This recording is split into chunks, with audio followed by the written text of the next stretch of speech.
So I saw this YouTube video by a YouTuber named Professor Plink, and I just wanted to respond to some of the claims that he made in the video. Not necessarily defend the person he was responding to, but just to respond to some of the claims they made generally in the video.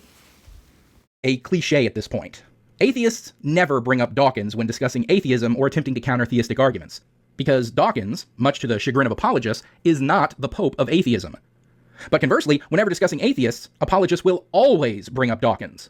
Now, I don't know if it's because he's the only one they can mention by name, or if it's because they know he's become persona non grata with a lot of the atheist community these days, such as his recent break with the Freedom from Religion Foundation, and they know that continually bringing him up unprompted is annoying to atheists who would rather ignore him these days, or if it's just because they've watched that South Park episode one too many times.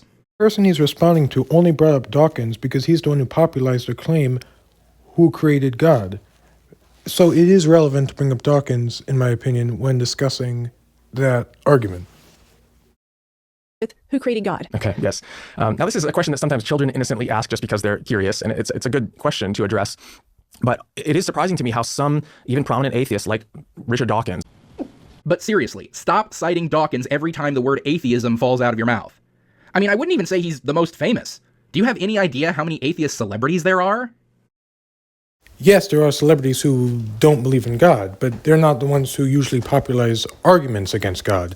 Like, one of the people in his image was Mark Zuckerberg, but Mark Zuckerberg doesn't usually talk about God, and when he does, he isn't providing arguments against God. If somebody puts it just like that, who created God? I will say, well, why are you assuming that someone created God? And here is where we get into what I mentioned in my intro, that atheist arguments are, more often than not, responses to theistic arguments. The whole who created God thing is exactly that. It's a response to the theistic argument that everything has to have come from something else. Everything had to be created, and things can't just create themselves. I believe that this universe didn't cause itself. I don't believe that life can appear from nowhere. And so, when the idea is that everything has to have a cause, and nothing can create itself, therefore God had to create the universe and everything in it, that is when the atheistic retort comes of, well then who created God? And when you would then respond with, well, why are you assuming that someone created God? Well, because we are just working within the parameters that you set up when you said that everything has to have a cause. Everything has to have been created by some intelligence, that nothing can create itself. If we accept that premise, that everything has to have a cause, then that means that God must also have a cause. But if you insist that God does not need to have a cause, then you're admitting that your original premise is flawed, that not everything has to have a cause. And if you can assert that God does not need to have a cause, then I can just as easily assert that the universe itself, and all the matter and energy within it, also does not need to have a cause. And this is when theists will respond with the idea that everything, absolutely everything in existence must have a cause, except God. He gets to be the one thing that doesn't have to have a cause. But then, that runs into the special pleading fallacy, when it's applying standards, principles, and or rules to other people or circumstances while making oneself, or certain circumstances, exempt from the same critical criteria, without providing adequate justification. Special pleading is often a result of strong emotional beliefs that interfere with reason.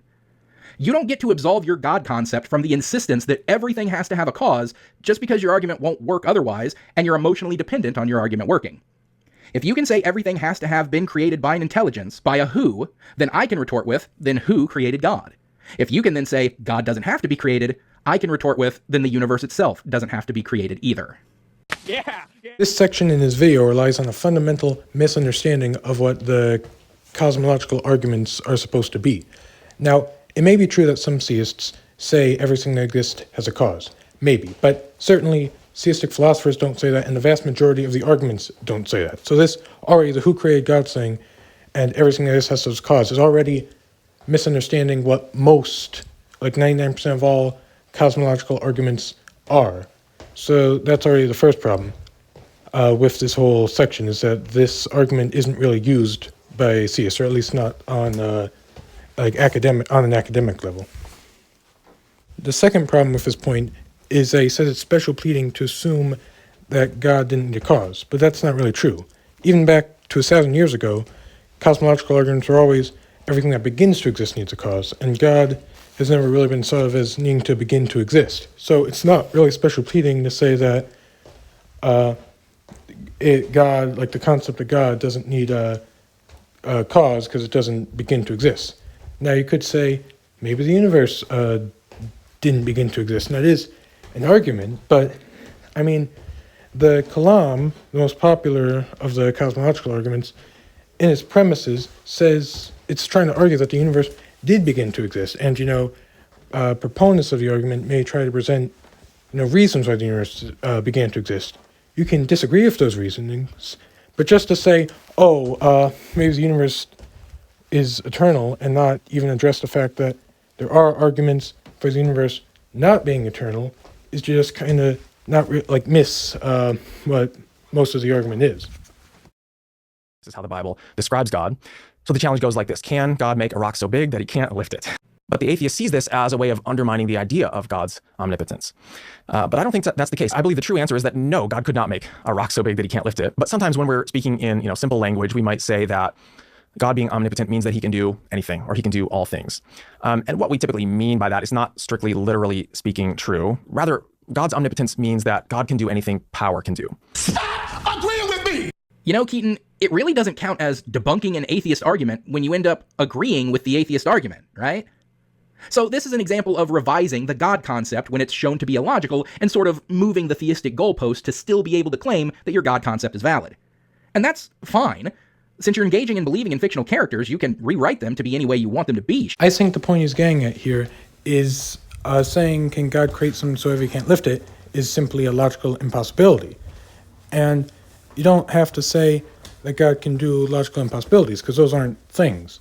So God can't really do them if they aren't things. So saying God can do anything, or God can do anything power can do, is basically just another way of saying, well, yeah, God can do anything, and since the thing you're describing him to do isn't even possible, then it's not a limitation on God's part, and therefore it doesn't show that God is not all-powerful. I mean, there's plenty of even atheist philosophers who will admit that, yes, this doesn't prove God cannot be all-powerful. So, I mean, I think that opens at least the possibility that this paradox doesn't necessarily prove that God cannot be all-powerful.